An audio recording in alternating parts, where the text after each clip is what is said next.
अतिवृष्टी आणि तेलंगणा राज्यातील धरणांचे दरवाजे उघडल्यामुळे मांजरा आणि गोदावरी नदीकाठची गावं पाण्याखाली गेली आहेत। हरनाळी आणि नागणी गावांना पुराचा मोठा फटका बसलाय।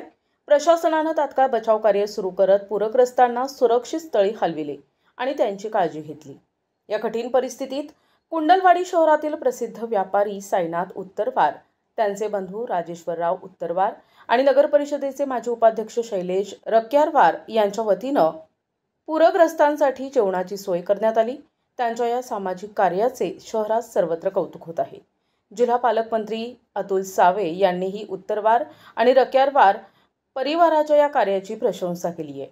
बिलोली उपजिल्हाधिकारी क्रांती डोंबे, तहसीलदार गजानन शिंदे यांच्या मार्गदर्शनाखाली नायब तहसीलदार रघुनाथ सिंह चौहान, सहाय्यक पोलीस निरीक्षक ज्ञानेश्वर शिंदे आणि महसूल आरोग्य विभागाचे कर्मचारी पूरग्रस्तांना मदत करत आहेत। एकंदरीत या अतिवृष्टीने अनेकांची घरं, शेती आणि पिकं उद्ध्वस्त झाली आहेत। हाताला काम नाही, खायला अन्न नाही अशा परिस्थितीत उत्तरवार आणि रक्यारवार परिवाराने केलेल्या या मदतीमुळे पूरग्रस्तांना मोठा आधार मिळालाय। त्यांच्या या दानशूर कार्याबद्दल सर्वत्र त्यांचं कौतुक होत आहे। NTV news Marathi, Kundalwadi, Nanded.